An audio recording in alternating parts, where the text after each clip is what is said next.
There we go. So I am a computational artist and a professor at UC San Diego, and my talk is called Always Only Once, The Paradox of Preserving Performative Digital Works. So a familiar problem arises in digital media art preservation. There's the presumption that artworks are tangible or at least static, and that is at odds with the realities of computational media practices. So this contradiction was evident by the mid to late 1990s when net art first began to take hold. Early web art, as it was then usually known, was still commonly perceived as the placing of art objects like paintings or photos on the internet.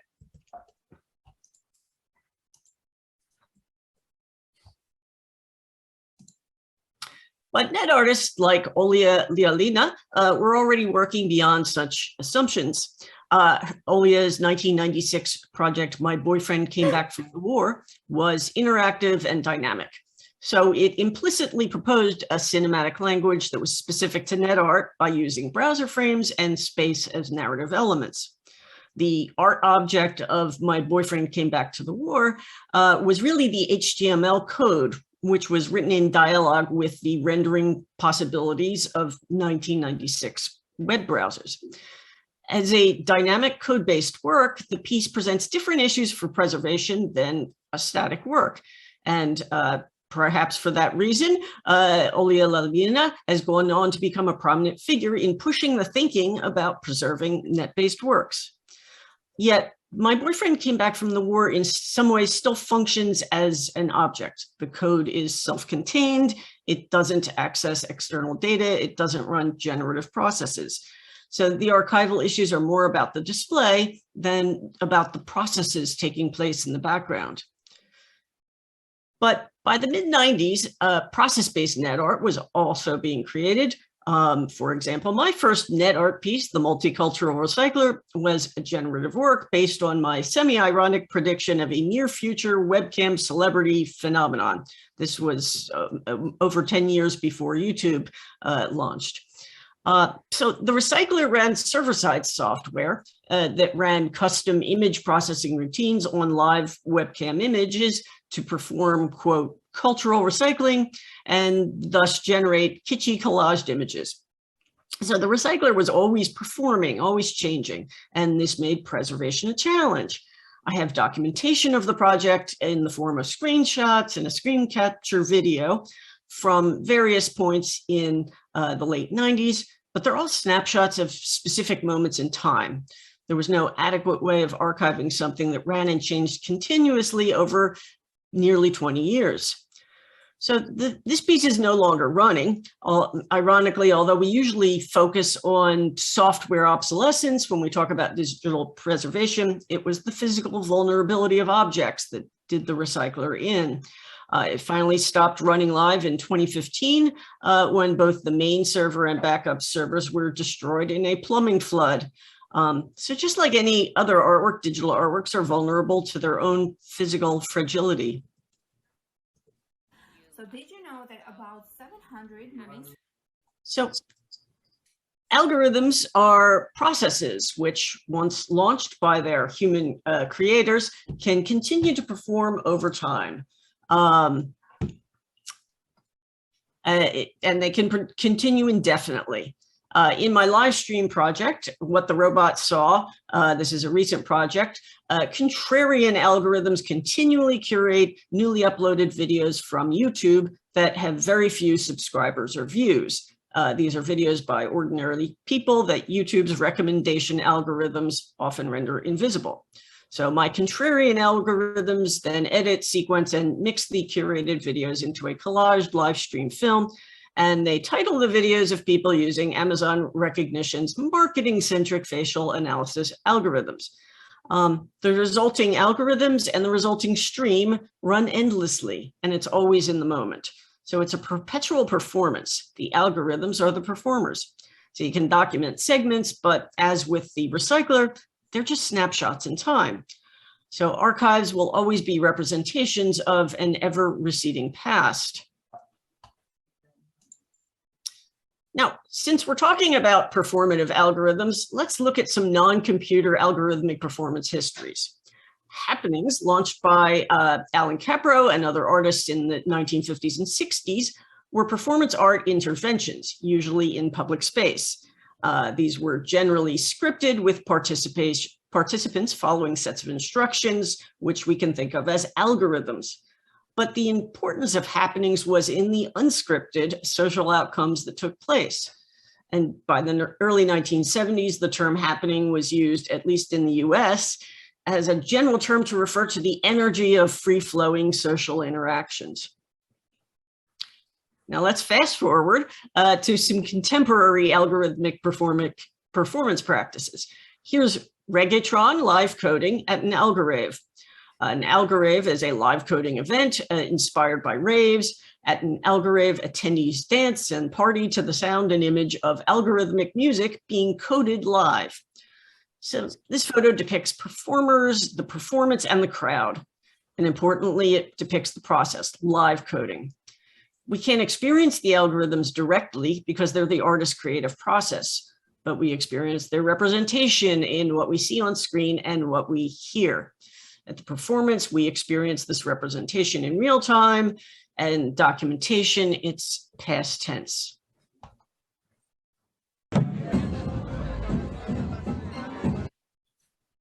But the crowd was important in that photo too. It suggests everything the image can't communicate. What about the event, the rave, the social interaction, the happening? So you can take crowd video that tries to capture the energy, but the happening can only be represented in the form of images and sound. Now, let's look at another example from the past. Liquid light shows were a type of visual performance popular in the late 1960s. Light show ensembles projected combinations of films, slides, colored gels, colored oils onto the screen at concerts and other events. The Los Angeles light show ensemble Single Winged Turquoise Bird were known for their highly collaborative improvisational projections. And film historian Bill Moritz attended one of the group's performances in 1969, and he reviewed it for LA's Weekly Planet magazine. And he wrote in this sort of a Gertrude Stein-like syntax about it. So he wrote, "These words are not telling at all because it is a 1960s thing and most English words are a 14th or 16th century thing.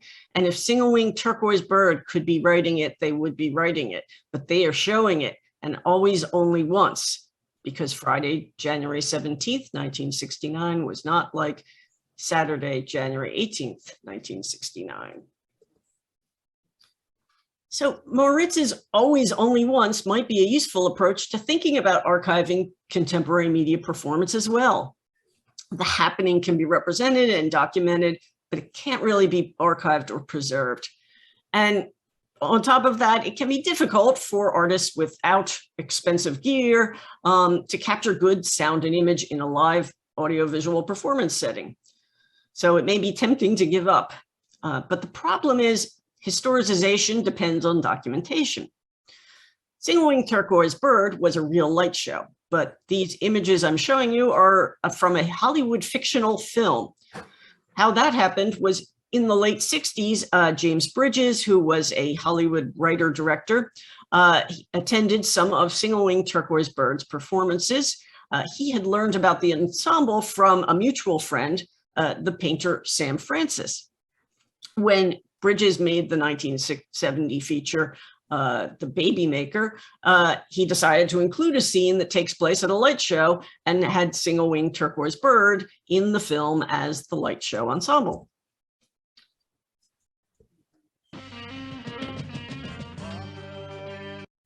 So creating film documentation was impossible for Single-Winged Turquoise Bird themselves. Pointing an available 1960s movie camera at a projection screen would not have produced a satisfactory result. But for the film The Baby Maker, the movie production company worked with the light show members to film and composite their performance in layers, and that produced a high quality clip. Since the ensemble appears in the film performing their visuals, the scene in which they appear also serves as documentation of the performance itself, albeit fictionalized. Now, single-winged turquoise bird there they are now on screen.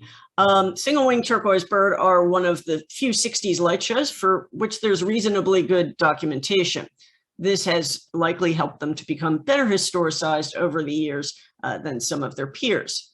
But the existence of their documentation is due in part to luck. Although they were a prominent light show, they were also in the right place, Los Angeles, at the right time and with the right connections to appear in a film. Yet the film is just documentation at best.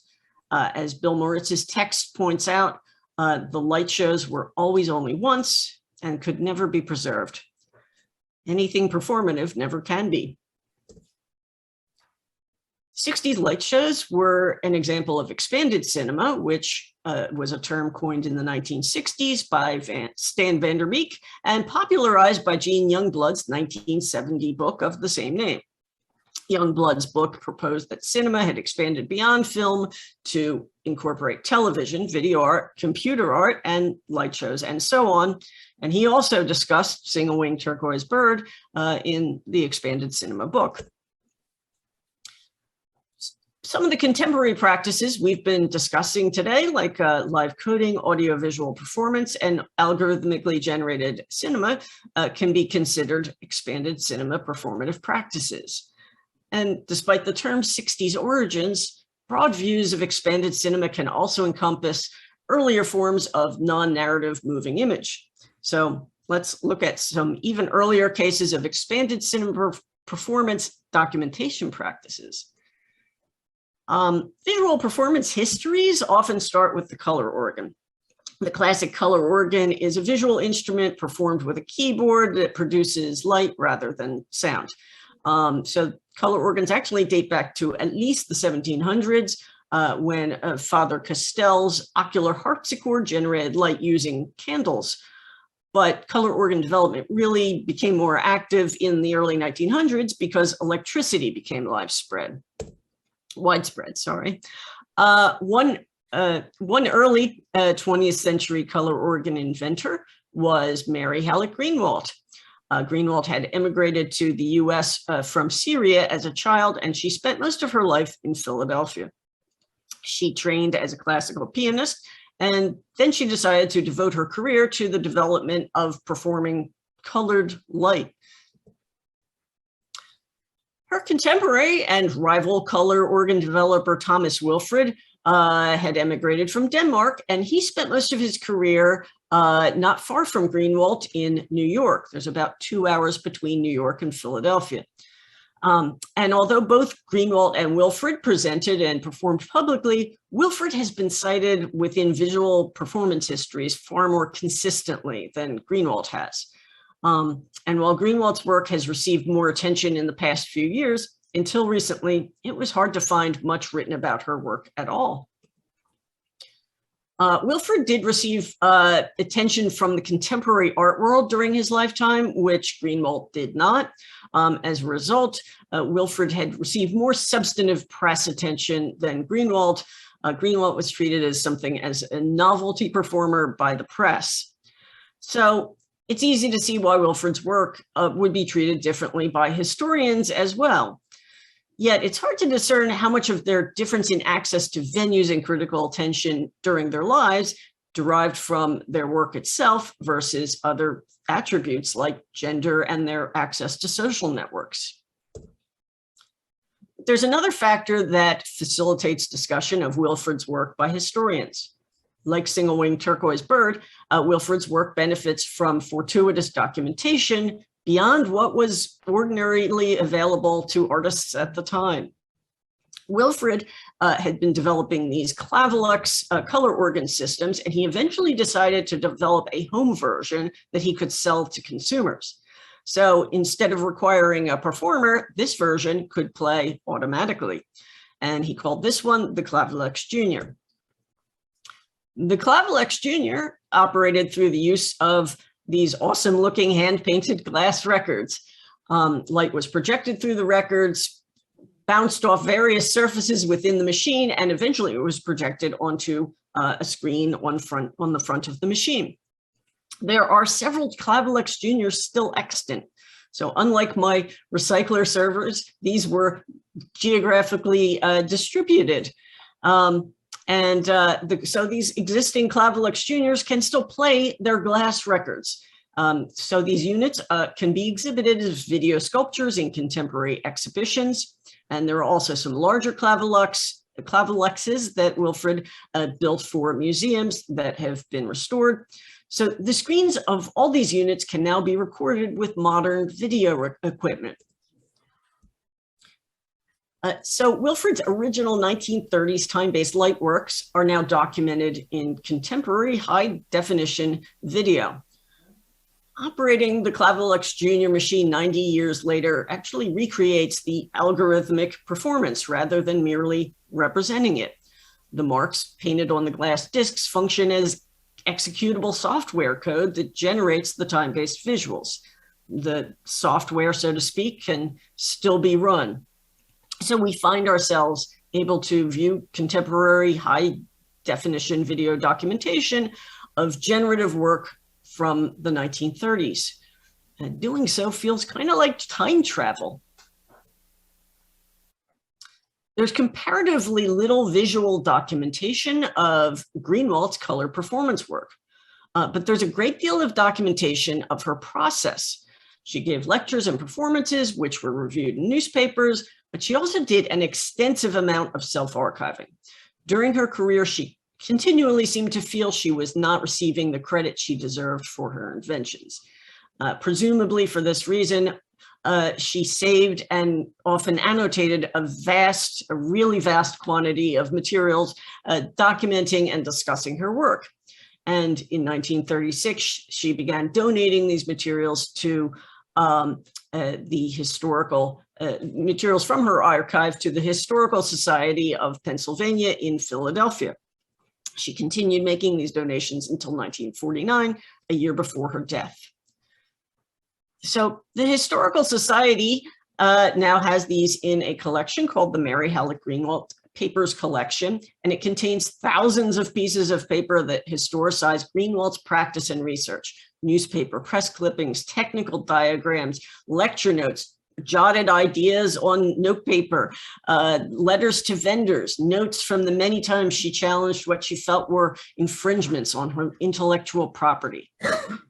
There's something vast in the vastness of Greenwald's archive, the obsessive performance of self-archiving that archives her work in a way no machine nor film of a performance could do.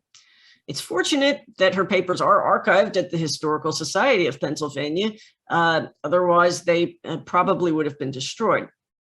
But although visitors in Philadelphia can view the materials, they're invisible to most of the world. So over the past several years, I've been trying to make them more visible. I periodically travel to Philadelphia and photograph as many items in the archive as possible. I then keyword tag and post the images in a public online archive I call the Mary Halleck Greenwald Visibility Project. The Visibility Project is in some ways itself performative. The posting of the multitude of images mirrors Greenwald's performative, almost compulsive compilation of the vast archive that documents her process in a way she knew nobody else would. My database is very crude, it's incomplete, it's limited by time and resources, but the act of producing an online archive of scrap clippings compiled by an artist who died in 1950 always feels to me like another act of time travel. So what might we learn from these past expanded cinema practices that can be useful in thinking about archiving process-based computational work? Always only once.